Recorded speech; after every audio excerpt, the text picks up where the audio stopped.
मृणालिनी भाभी यहाँ तक कैसे पहुंची? मुझे नहीं मालूम विशाखा। वो तुझसे क्या कह रही थी?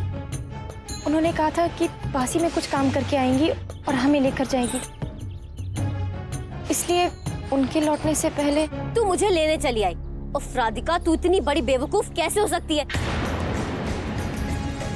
तुझे बिल्कुल भी एहसास नहीं है कि ये मृणालिनी भाभी की चाल थी। उन्हें कोई आसपास काम नहीं था, वो सिर्फ ये देखना चाहती थी कि तू मुझे लेने कहाँ जा रही है। और राधिका, तूने बना बनाया खेल बिगाड़ दिया। मुझे तुझ पे भरोसा करना ही नहीं चाहिए था। अरे मैं ये कैसे भूल गई कि तू है तो एक गवार ना, और तेरी जैसी गवार को मृणालिनी भाभी जैसे लोग अच्छी तरह से बुद्धू बना सकते हैं। अब तू नहीं जानती है कि आगे क्या होगा। मृणालिनी भाभी घर जाके सबको सब कुछ बता देंगी कि मैं कहाँ थी। एक अच्छी बहू बनने के लिए जो इतने दिनों से मैं मेहनत कर रही थी ना, अब वो मेहनत गई पानी में।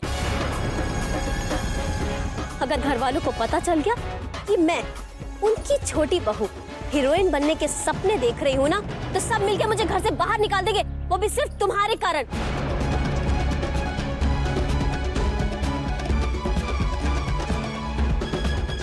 अब चल।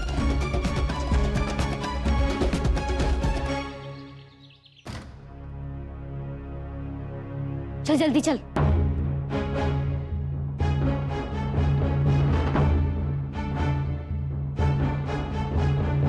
पीछे पीछे क्या चल रही है? आगे चल। तेरी वजह से हुआ है। छोटी बहू। हाँ?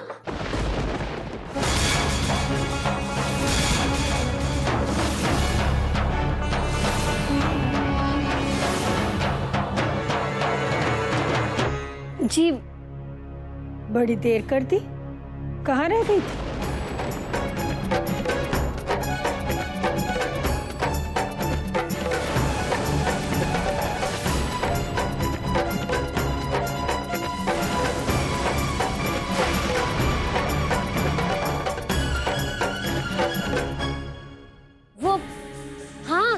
वो सब कुछ इस राधिका के कारण हुआ है।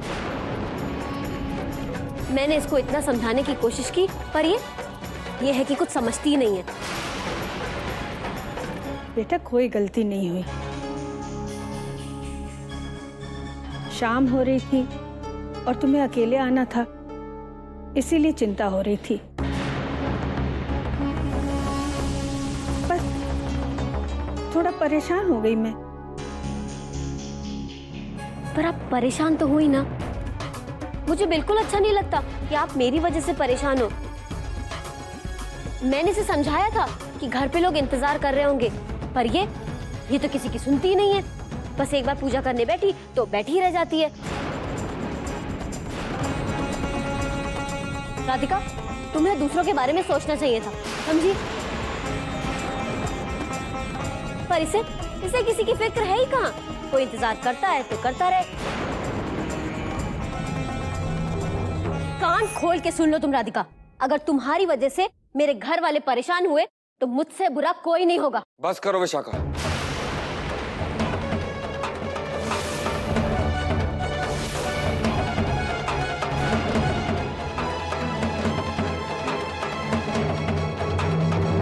तुम अपनी बहन को इस तरह से नहीं डांट सकती।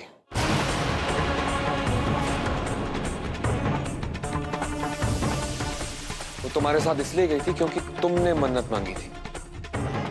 अब देर हो गई तो हो गई।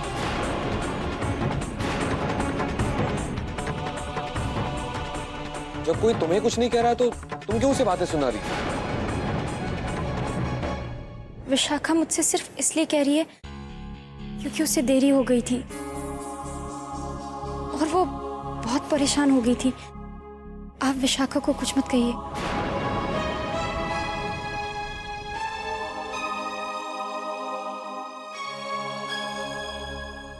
जहां प्यार होता है वहीं तो डांटने का हक होता है। इसी हक से छोटी बहू ने तुम्हें डांटा और अब देव छोटी बहू को डांट रहा है।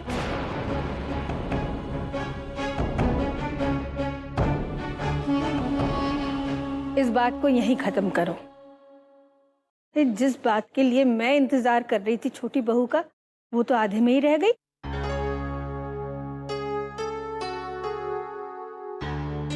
दीपिका। जी दादी माँ। जा बेटा, ले आ। आओ बैठो।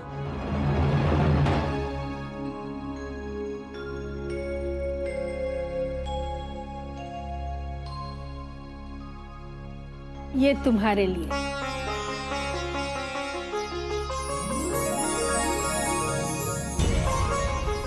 दादी माँ, ये तो बड़ा खूबसूरत है। तुमने इतनी निष्ठा से 3 दिन तक व्रत रखा, सारे नियमों का पालन किया, मैं खुश हो गई, इसीलिए ये तुम्हारे लिए। लेकिन इसके बाद मैं तुम्हें कुछ भी नहीं दूंगी जब तक तुम मुझे परदादी नहीं बना देती हो।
मैं जानता हूं आप परेशान हैं।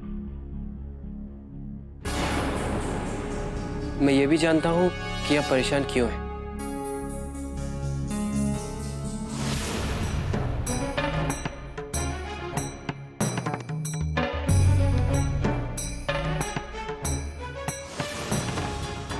आप अपने इस दोस्त को बता सकती हैं कि परेशानी क्या है?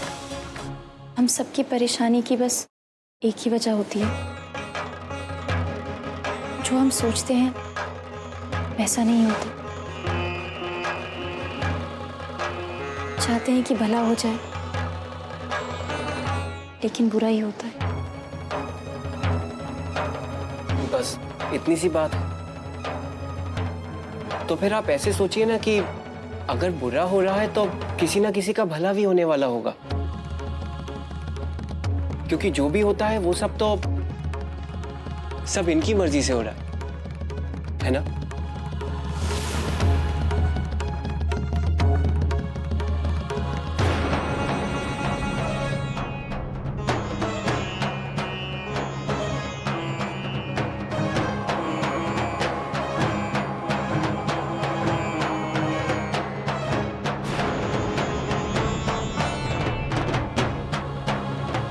दरअसल देर होने की वजह से छोटी बहू ज्यादा ही परेशान हो गई थी और इसीलिए उसने ये परेशानी गुस्से के रूप में राधिका पर डाल दी।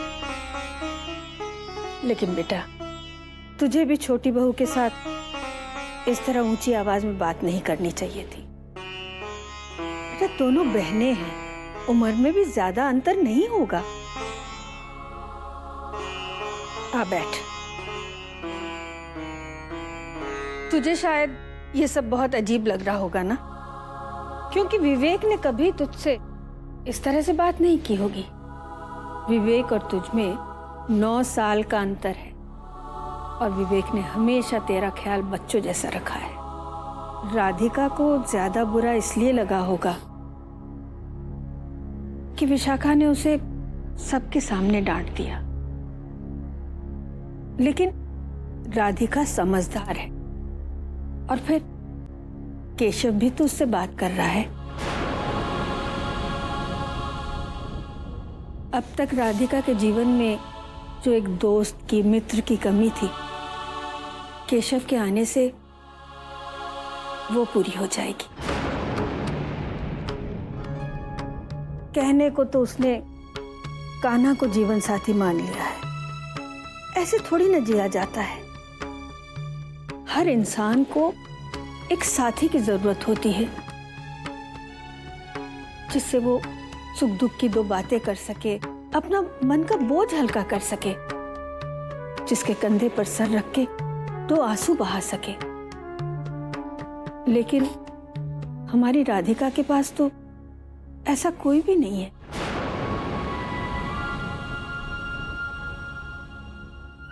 इसीलिए मैं चाहती हूं, और मैं ही क्यों, उसके परिवार वाले भी यही चाहते हैं कि राधिका शादी कर ले।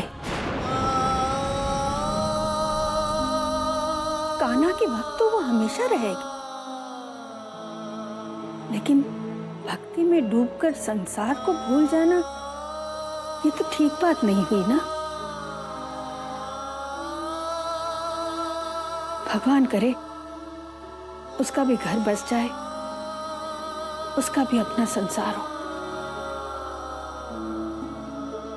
तू भी थक गया होगा ना काम से आकर, जा हाथ मुंह धोकर थोड़ा आराम कर ले, फिर साथ में खाना खाएंगे। मैं भी फ्रेश हो जाती हूँ।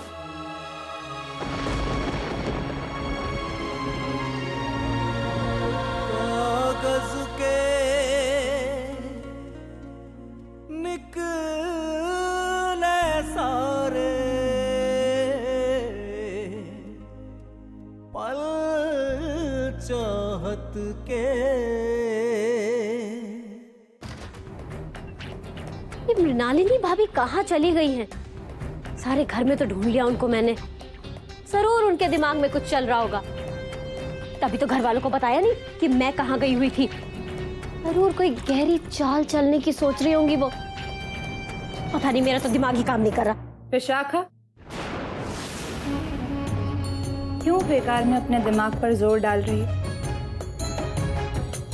मैं क्या सोच रही हूँ, ये सोचकर तुम क्यों परेशान हो रही हो? पर आपने कुछ सोच कर ही तो घर वालों को ये नहीं बताया होगा कि मैं कहाँ हूँ। हाँ, सोचा तो है।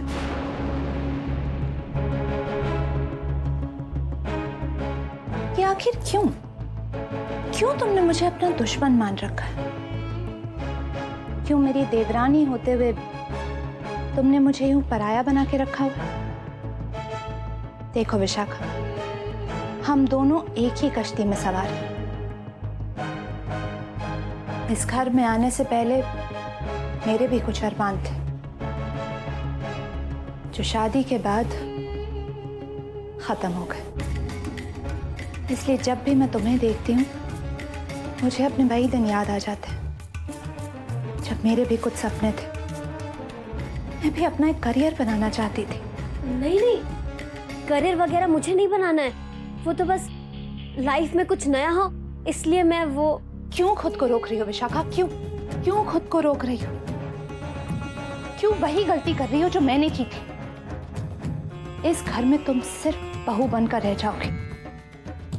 मारना पड़ेगा तुम्हें अपने अंदर की विशाखा को, जैसे मुझे मारना पड़ा था अपने अंदर की मृणालिनी को। एक अपाहिज के साथ एक अधूरी सी जिंदगी जी रही हूं। कब से? तुम्हारे साथ मैं ऐसा कुछ नहीं होने दूंगी। तुम्हारे सपने पूरा करने में मैं खुद तुम्हारी मदद करूंगी। इसलिए इस बात का डर तुम अपने मन से पूरी तरह निकाल दो कि मैं घर वालों को कुछ भी बताऊंगी। तुम पूरे मन से अपने करियर में ध्यान दो। नहीं, मुझे आपकी बात पर बिल्कुल भी भरोसा नहीं है। एक्चुअली इसमें गलती तुम्हारी है ही नहीं। तुमने भी मेरा वही रूप देखा है जो मैंने घर वालों को दिखाया है। मुझे कोई शौक नहीं है विशाखा, लेकिन अगर इस घर में मैं इस तरह आकर के ना रहूं ना, तो दो दिन में ये लोग मुझे नौकरानी बनाकर रख देंगे। लेकिन तुम्हारे लिए मैं तुम्हारी दोस्त हूं।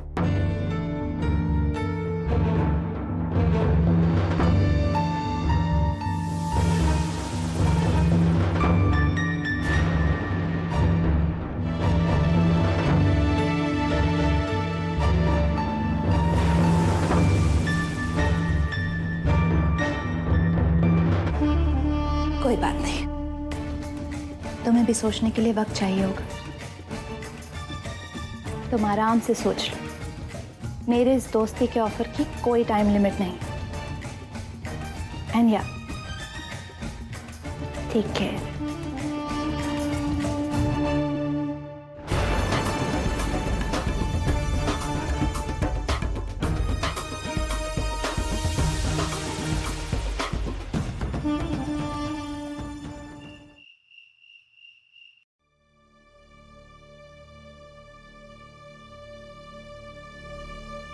अभी तक सोए नहीं आप? देव बाबू, आप इस वक्त यहाँ? आप बैठिए ना, खड़े क्यों हैं? नहीं, मैं ठीक हूँ। वो ये पूछना था कि आप यहाँ अच्छे से सेटल हो गए हो ना? मतलब कोई प्रॉब्लम तो नहीं है? सर, आप तो मुझे शर्मिंदा कर रहे हैं। इतनी अच्छी जगह दी आपने रहने के लिए, भला परेशानी क्या होगी? बल्कि मुझे तो ये शहर भी बहुत अच्छा लगा। वो कहते हैं ना सर, दिल्ली दिल वालों की नगरी। बातों बातों में मैं आपसे पानी पूछना ही भूल गया। आप प्लीज बैठिए ना, मैं पानी लेकर आता हूँ। अब तो आप यहाँ अजनबी भी नहीं रहे ना, मतलब लोगों को जानते हो आप। राधिका को पहले से जानते हो ना आप शायद? जी, बस जान पहचान है। वो लग ही रहा था, जिस तरह से आप उससे बात कर रहे थे जब वो परेशान थी। हाँ, वो दरअसल राधिका जी उदास होकर हॉल से बाहर चली गई थी, बस इसीलिए बात कर रहा था। उदासी की वजह क्या थी ये तो उन्होंने नहीं बताया। शायद कुछ भला, कुछ अच्छा करना चाहती थी और बुरा हो गया। आप जानते हैं देव बाबू, राधिका जी की यही प्रॉब्लम है। वो बहुत अच्छी है, बहुत भली है वो। कभी कभी तो ऐसा लगता है जैसे वो इस दुनिया से नहीं बल्कि किसी और दुनिया से आई है। Thank you. कहने के लिए तो राधिका जी ने अपना सारा जीवन कान्हा की भक्ति में व्यतीत करने का निश्चय लिया है, पर मुझे ऐसा लगता है जैसे ये भी उन्होंने किसी और की खुशी के लिए किया। और अपनी इसी भावना को छुपाने के लिए उन्होंने खुद को कान्हा की भ्राता बताना शुरू किया।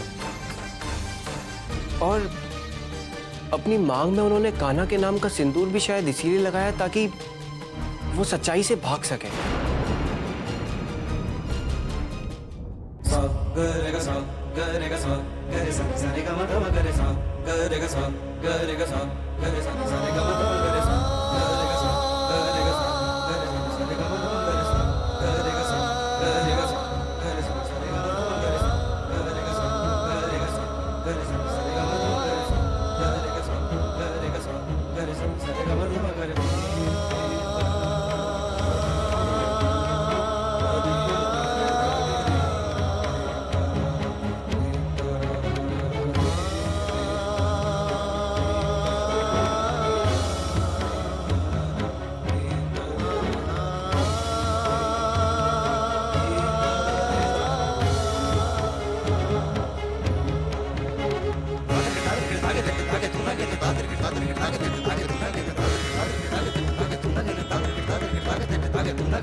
मैं जानता हूं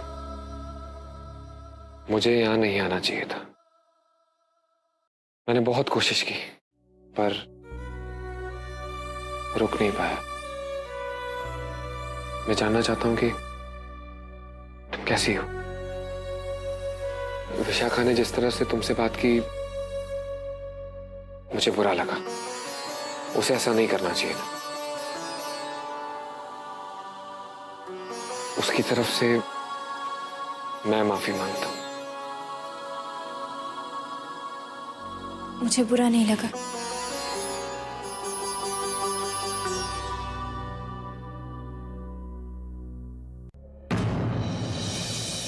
बुरा तो मुझे ये सोचकर लग रहा है कि इतना सब कुछ तय होने के बाद भी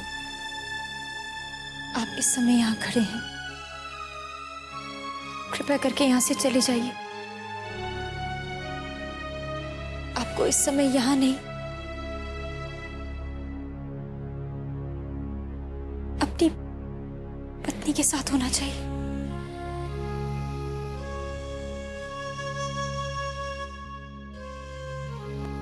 आपको अब सब कुछ भुलाकर जिंदगी में आगे बढ़ना होगा। क्यों हर बार हर मोड़ पर रुककर पीछे नहीं देखना है?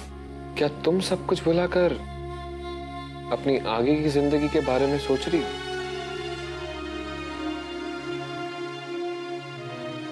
तुम मुझसे कह रही हो कि मैं पीछे मुड़कर ना देखूं, पर तुम्हारी जिंदगी तो यही रुकी हुई है। ये आप क्या कह रहे हैं?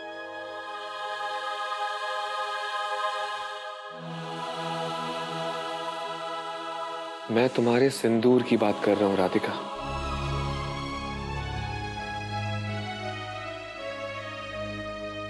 तुमने मुझे खुद से दूर करने के लिए सिंदूर लगा लिया ना, ताकि मैं अपनी जिंदगी अच्छे से बिता सकूं बिना तुम्हें याद किए। तुमने खुद को कान्हा की पत्नी बताया ताकि शादी के बारे में कोई तुमसे ना पूछे। देखो, अगर तुम ये चाहती हो कि मैं सब कुछ भुलाकर अपनी आगे की जिंदगी के बारे में सोचूं, तो तुम्हें भी यही करना होगा। मिटा दो अपनी मांग से कान्हा का सिंदूर।